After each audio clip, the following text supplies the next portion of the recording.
Good morning, have a nice day. Hello India. बड़ों को ढेर सारा प्रणाम, छोटों को ढेर सारा प्यार और मेरे सारे सब्सक्राइबर कैसे हैं आप सबको ढेर सारा Ram Ram, Ganpati Bappa Morya. Welcome back to my YouTube channel Simi की डायरी में आप लोगों का ढेर सारा स्वागत है। दोस्तों, आज इस चैनल पे मैं ससुर और बहू के रिश्ते को दिखाते हुए एक छोटी सी मोटिवेशनल कहानी लेके आ रही हूँ। काफी प्यारी स्टोरी है, एक सामाजिक कथा है और इस मोटिवेशनल कहानी का नाम मैंने रखा है डर। तो चलिए देखिए आप लोगों को कैसा लगता है। मैं अपने चैनल पे लेके आ रही हूँ डर और आप लोगों का तहे दिल से स्वागत कर रही हूँ। तो देखिए कैसा लगता है एक सामाजिक छोटी सी मोटिवेशनल कहानी डर। दोस्तों, अधीर कॉलेज के दिनों से ही काशवी से बहुत प्यार करता था। काशवी उससे 4 साल की छोटी थी। जब तक काशवी ने बीए कंप्लीट किया तब तक अधीर की नौकरी लग चुकी थी। अधीर सीधे काशवी के घर पहुंच गया और उसकी माँ से कहा कि मैं काशवी से शादी करना चाहता हूँ। काशवी की माँ एक तलाकशुदा थी, काफी दुख देखे थे। एक प्राइवेट स्कूल में पढ़ाती थी, भाड़े पे रहती थी। सभी नाते रिश्तेदारों ने नाता तोड़ लिया था। काशवी की माँ कुंती ने कहा कि बेटा मेरा कोई नहीं है, बहुत दूर से आई थी इस शहर में, जैसे तैसे हम जीते आ रहे हैं। शादी में खर्च करने के लिए एक ढेला भी नहीं है। आप बड़े लोग हैं, ये शादी कैसे हो सकती है? अधीर ने कहा जैसे काशवी आपकी इकलौती बेटी है वैसे मैं भी इकलौता हूँ। मॉम डैड मान जाएंगे, आप अपने कहिए। कुंती देवी हंसकर बोली, अंधे को क्या चाहिए बेटा, 2 आंखें। आप इतने बड़े पोस्ट पे काम कर रहे हो, आपके पापा का इतना नाम है, आपके घर की बहू मेरी बेटी बने ये तो सौभाग्य होगा मेरा। तो ठीक है, अधीर ने कहा, मैं अपने मॉम डैड से बातें कर लेता हूँ। अधीर के डैड काफी गंभीर, शांत और कड़क इंसान थे। घर में उनकी ही चलती थी, उनकी इच्छा के बिना एक पत्ता भी नहीं हिलता था। अधीर की माँ सीमा देवी को कुंती और काशवी पसंद आई थी। वो समझ गई थी कि दोनों माँ बेटी किस्मत की मारी कैसे अकेले जीवन के सफर को तय किया होगा, क्या क्या नहीं सहा होगा, क्या इन्हें जीने का हक नहीं, खुश होने का हक नहीं। फिर काशवी अधीर की भी तो खुशी है। अधीर के डैड वीरेंद्र लाल चौहान को ये रिश्ता बिल्कुल मंजूर नहीं था, पर सीमा के ढेरों समझाने पर और अधीर के जिद के कारण वो तैयार हो गए थे। शादी काफी धूमधाम से हो गई थी। कुंती का 1 रुपया भी खर्च नहीं हुआ था। उसे बहुत ही बुरा लग रहा था, मानो वो कोई भिखारन हो जिसे किसी की शादी में खाना खाने को बुलाया गया हो। वो बार बार अपने छलक आ रहे आंखों को पोंछ रही थी कि कहीं कोई देख न ले। शादी संपन्न होते होते सवेरा हो गया था। काशवी की विदाई होटल से ही हो गई थी। कुंती भी अपने टूटे फूटे भाड़े के घर में वापस आ गई थी। काशवी और अधीर सारे विधि व्यवहार पूरी करके हनीमून पर चले गए थे। उसके हनीमून पर चले जाने के पहले काशवी मिलने आई थी। दिन पर दिन बीतते जा रहे थे। काशवी खुश रहती जब तक कि अधीर घर में रहता। उसके जाने के बाद वो डरती रहती कहीं मुझसे कोई भूल ना हो जाए। डर में कभी वो नमक की जगह चीनी तो कभी चीनी के जगह नमक डाल देती थी। घर में एक माली आता था जो गार्डन, छत, सीढ़ी साफ करता, गाड़ी धोता, मार्केट से फल सब्जी ला देता। बाकी घर की सफाई और कामों में मदद करने के लिए काम वाली आती थी, पर खाना सीता देवी ही बनाती थी, क्योंकि वीरेंद्र जी को बाहर का खाना बिल्कुल भी पसंद नहीं था और खासकर दूसरे के हाथों का भी खाना पसंद नहीं था। यहाँ तक कि वीरेंद्र दोपहर में खाना खाने घर आते थे, फिर थोड़ी देर आराम करके निकल लेते थे। जबकि अधीर का ऑफिस काफी दूर था, सवेरे का गया रात में ही वापस आता था। रात में सभी डिनर एक साथ करते थे। काशवी अपने ससुर से बहुत डरती थी और डर से अक्सर गलतियां भी कर देती थी। कभी हाथ थरथरा उठते तो कभी हाथ से बर्तन गिर जाते। वीरेंद्र ना चाहते हुए भी खींच उठता, कभी चिल्ला पड़ता। अधीर को कहता ये है तेरी पसंद, काशवी रो पड़ती। सीमा उसे समझाती कि उसकी बातों का बुरा मत मानो, वो नारियल की तरह है, ऊपर से कठोर अंदर से मुलायम। काशवी रोते हुए कहती पापा मुझसे प्यार नहीं करते, मेरे नसीब में तो बाप का प्यार लिखा ही नहीं। सीमा बोलती तुम मुझसे अच्छा खाना बनाना सीख लो, अच्छा खाना बनाना सीख लो उनकी पसंद के, फिर देखना कितने खुश हो जाएंगे। हम भी जब नया शादी करके आए थे तुमसे बहुत डरते थे। उस समय तो जवान थे, चिकते भी बहुत ज्यादा थे, बहुत जल्दी गुस्सा भी हो जाते थे। अब गुस्सा कुछ कम जरूर हुआ है, पर आदत जल्दी नहीं बदलती बेटा। इनके दादा, भाई, चाचा, पिताजी सभी फौज में बड़े बड़े पोस्ट पर रहे हैं, इसलिए घर में अनुशासन शुरू से रहा है। एक एक करके सबको खोते हुए इन्होंने देखा है। सभी देश पर शहीद हो गए, बस यही बच गए। अपना घर, मकान, जमीन सब बेच के यहाँ आ गए। यहीं ये बंगला बनवाया और ढेरों जमीन खरीद कर उस पर फ्लैट बनाकर बेचने लगे। चाहते तो अधीर को भी अपना काम संभालने करते, पर अधीर ने बैंक की नौकरी की, उसे वो पसंद था। जैसे ये अपनी मन की करते हैं वैसे दूसरों को भी उसकी मन की करने देते हैं। हाँ, बचपन में आखिर खून जो ठहरा। अधीर ने एक बार कुछ किस्से दादी और से सुन लिए अपने दादा और चाचा से, तो उसके मुंह से निकल गया कि मैं भी भी फौज में जाऊंगा।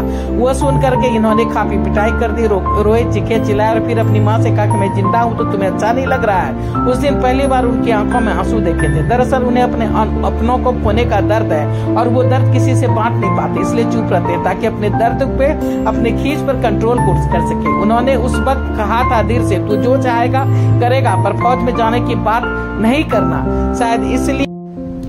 शायद इसलिए तुमसे अधीर की शादी करने के लिए तैयार हो गए थे, पर शुरू में तो तुमसे शादी करना ही नहीं चाहते थे। पर जब अधीर ने कहा कि अपने बचपन में वादा किया था कि मैं जो चाहूंगा वो करूंगा, तो मुझे काशवी से ही शादी करनी है, और फिर उसकी जिद के कारण तैयार हो गए। बेटा वो दिल के बुरे नहीं हैं, तू उनसे डरना छोड़, फिर देखना कोई गलती नहीं होगी तुमसे। जी, काशवी ने कहा, शायद मम्मी जी ठीक कर रही हैं। अधीर को काशवी से कोई शिकायत नहीं थी, वो जो बनाती जैसा बनाती वो खा लेता, पर पापा जी सीधे गुर्रा के उसे ऐसे देखते तो वो डर के भाग जाती। नतीजा ये निकला कि काशवी साथ में खाना खाती ही नहीं थी। काशवी की शादी हुए 6 महीने बीत गए थे।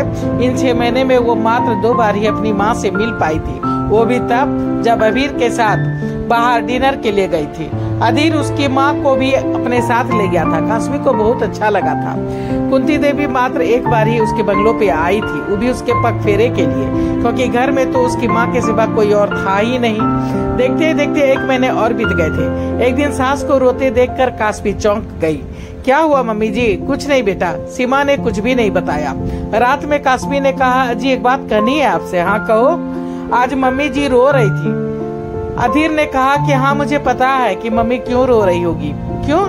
अरे मौसी की बेटी की शादी है, सभी वहाँ आएंगे। डैड ने जाने से मना कर दिया होगा। मौसी का फोन आया था मुझे जुगाड़ करने के लिए बोल रही थी। मैं जुगाड़ में लगा हूँ। मुझे 2-4 मीटिंग के लिए जाना है। मौसी के शहर से नजदीक ही है। 4 दिन की छुट्टी और ऐड कर लूंगा। बहुत दिनों से मम्मी कहीं निकली भी नहीं है। दूसरे दिन नाश्ते के टेबल पर, डैड हाँ आप क्यों नहीं जा रहे हैं मम्मी को लेकर?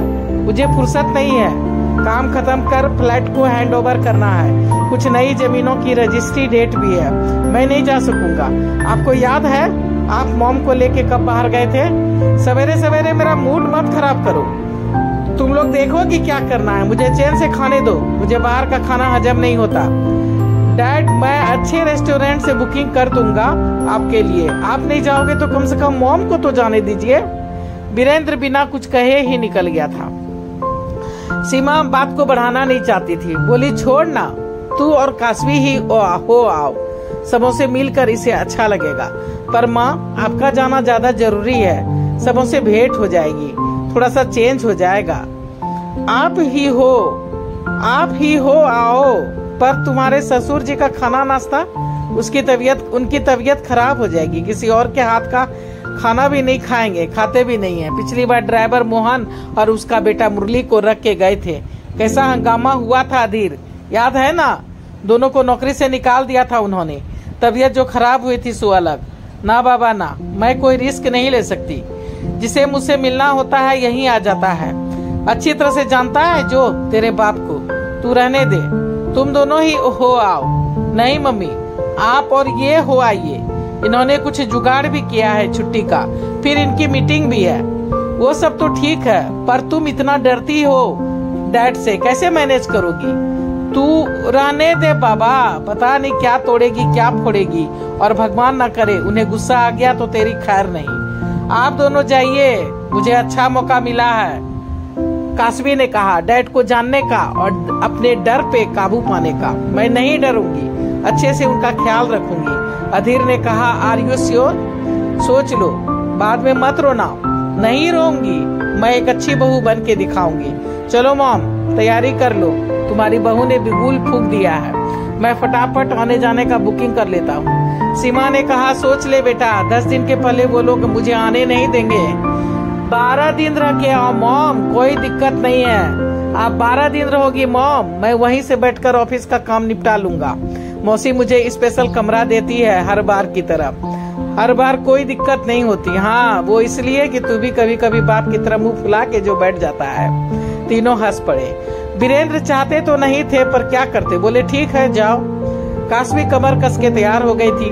डैड के उठने के पहले उठ जाती, फ्रेश होते ही अखबार चाय हाजिर, नहा के निकलते ही कपड़े कड़क, इस्त्री वाले तैयार, नित नया मनपसंद नाश्ता, समय पे खाना, रात में सिरहाने पानी रखना भी नहीं भूलती थी। काशवी जी जान से लगी हुई थी। वो कोई भी मौका नहीं खोना चाहती थी। वो नहीं चाहती थी कि उससे गलती हो और वीरेंद्र को गुस्सा आए, क्योंकि वीरेंद्र का गुस्सा वो अच्छी तरह से जानती थी। और एक बार अगर गुस्सा उस पे हावी हो जाता तो फिर उसे वीरेंद्र को संभालना और घर को संभालना काफी मुश्किल हो जाता। इसलिए वो बहुत ही स्थिरता के साथ अपना काम कर रही थी। रात में जब गार्ड आ जाते तब डैड को दवाई देती, पूरा घर चेक करते, फिर थोड़ी देर सास और पति से बातें कर पूरा दिन का रिपोर्ट देती। 4 दिन बहुत अच्छी तरह से बीत गए थे कि 5वें दिन, क्या हुआ डैड, आपकी तबीयत तो ठीक है, आप अभी तक उठे नहीं? कुछ नहीं बहू, बस हाथ पैर दर्द हो रहे हैं। काशवी ने चेक किया, अरे बुखार है, अरे आपको बुखार है। वो झट फोन कर डॉक्टर को बुला लाई। काशवी दिन भर चिंतित रही, दौड़ भाग करती रही, तब कहीं शाम होते होते बुखार उतर पाया था। शाम में, अरे मुरली तुम इस वक्त? सवेरे फूल पौधों को नहीं देखा था क्या? अरे नहीं मालिक, आपकी मालिश करनी है। मालिश? हाँ, बहू बिटिया ने कहा है जब तक मालकिन नहीं आ जाती आपकी मालिश करने के लिए। अच्छा, वीरेंद्र मुस्कुरा दिया। 2 दिन वीरेंद्र घर में ही आराम किया। सबों से सारी रिपोर्ट काशवी ने ही ले ली। फिर बड़े प्यार से दवाई खिलाते वक्त, खाना खिलाते वक्त सारे काम की जानकारी वीरेंद्र को उसने दी। वीरेंद्र खुश हो गया, अरे वाह बेटा, तुमने इतने अच्छे से सब समझ लिया, चलो अच्छा हुआ। अब अधीर अगर मेरा काम नहीं देखेगा तो कोई बात नहीं, तुम सब संभाल लेना। काशवी की आंखें छलछला उठी। आज पहली बार बहू के जगह उसे बेटा सुनने को मिला था। दूसरे दिन जैसे ही वीरेंद्र नाश्ता कर ऑफिस निकलने ही वाले थे कि घर पे कुछ सीनियर स्टाफ को देखकर चौंक पड़े। अरे तुम लोग यहाँ? जी डैड, मैंने इन्हें बुलवाया है। डॉक्टर अंकल ने 2 दिन और आपको आराम करने के लिए कहा है। आप लोग शाम तक यहीं रुकेंगे और मैं चाय लेके आती हूँ, फिर आप सभी लंच भी यहीं करेंगे। मैंने सारी तैयारी कर ली है। पर बेटा तुम अकेली ये सब? मैं कर लूंगी डैड, आप मीटिंग कर लीजिए। रात में वीरेंद्र लेटे ही थे कि अपने दोस्तों की आवाज सुन और अपने दोस्तों को देख करके चौंक पड़े। अरे तुम लोग यहाँ? हाँ, तुमसे मिलने आए हैं, डिनर करके जाएंगे। पर तुम्हारी भाभी यहाँ नहीं है। तो क्या हुआ, बहू तो है। क्यों काशवी बेटा? जी अंकल, आप सबों को प्रणाम अंकल। डॉक्टर अंकल ने डैड को आराम करने के लिए कहा था, पर डैड ने थोड़ा आज स्ट्रेस ले लिया है। अब आप लोगों के साथ एंजॉय करेंगे तो अच्छा लगेगा। आप लोग लीजिए, मैं डिनर की तैयारी देखती हूँ। 2 दिन ऑफिस घर से करने के बाद आज वीरेंद्र काम के लिए निकल गए थे। लंच का वक्त हो गया था, अभी तक डैड आए नहीं। काशवी बहुत ही चिंतित हो रही थी और काशवी बेचैनी से चहलकदमी कर रही थी, डैड का इंतजार कर रही थी। काशवी काफी चिंता में थी। तभी उसने डैड को दूर से आते देखा। उसके जान में जान आ गई। डैड, आप ठीक तो हो ना? कहीं कमजोरी तो नहीं लग रही? आप फ्रेश हो जाओ, मैं खाना लगा रही हूँ। तुम ये सब रहने दे, टेबल पे खाना रखा है ना? जी, मैं लेके खा लूंगा। तुम ये पैसे लो और बाहर गाड़ी खड़ी है, तुम जाओ, मैं घर पे ही आराम करूंगा।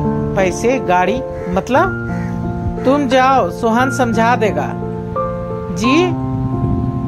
काशवी कुछ नहीं समझ पाई कि आखिर क्या बात है। आनन फानन में बाहर आई। सोहन, हमें कहाँ जाना है? आप बैठिए तो मैडम, हॉस्पिटल जाना है। पर क्यों? आप वहीं देख लीजिएगा। काशवी को कुछ भी समझ में नहीं आ रहा था। काशवी जब हॉस्पिटल पहुंची और हॉस्पिटल के कमरे में गई तो अकबका गई। माँ, तुम यहाँ? तुम्हें क्या हो गया?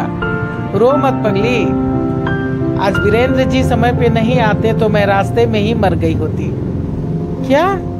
हाँ, मैं सवेरे सवेरे जब स्कूल के लिए निकली तभी रोड क्रॉस करते वक्त मेरा एक्सीडेंट हो गया। मैं खून में लथपथ पड़ी थी। लोग भीड़ बन खड़े तमाशा देख रहे थे। तभी वीरेंद्र जी की गाड़ी रुकी, मुझे यहाँ लेके आए। अपना 2 बोतल खून भी उन्होंने दिया। मेरा हाथ टूट गया है, प्लास्टर हो गया, होश में आ गई, तब वो यहाँ से गए हैं। क्या?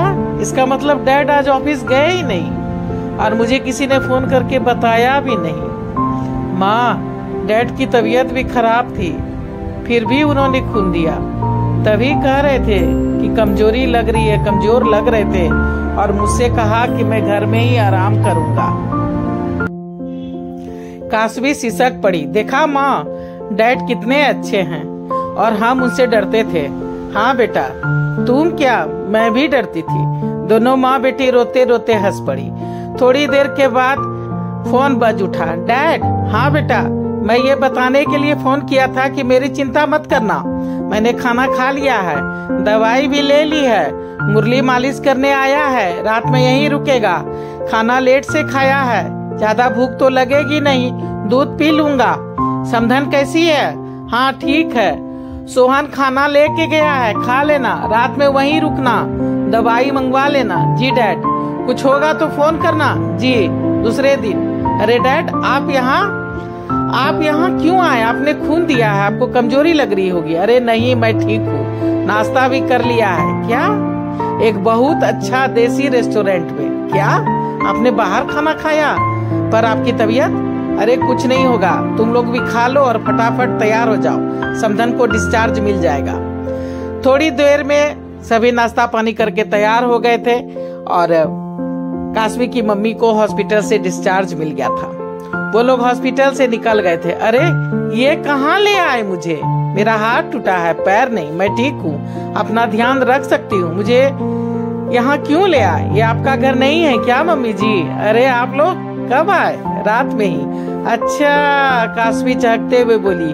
तभी मैं सोचूं कि डैड ने बाहर कैसे नाश्ता कर लिया। मैं तो समझ गई थी मम्मी, जरूर कुछ बात है। परिवर्तन तो दिख रहा है बेटा, पर बदलते बदलते ही बदलेगा। चलो इसी बात पे आज समधन के आने की खुशी में डिनर बाहर करते हैं, बेशर्ते कि रेस्टोरेंट अच्छा हो और आगे भी सप्ताह में तुम दोनों को 2 दिन की छुट्टी मिलेगी। एक बार का बिल तुम्हारा बेटा देगा, एक बार का मैं। क्यों, ठीक है ना? और उसमें हमारी समधन भी शामिल होगी, ताकि इसी बहाने वो कम से कम 2 दिन तो बेटी के साथ बिता सके। मैं तो कहता हूँ डैड मम्मी जी को भी यही रहना चाहिए हम लोगों के साथ। दामाद भी तो आखिर बेटा ही तो होता है।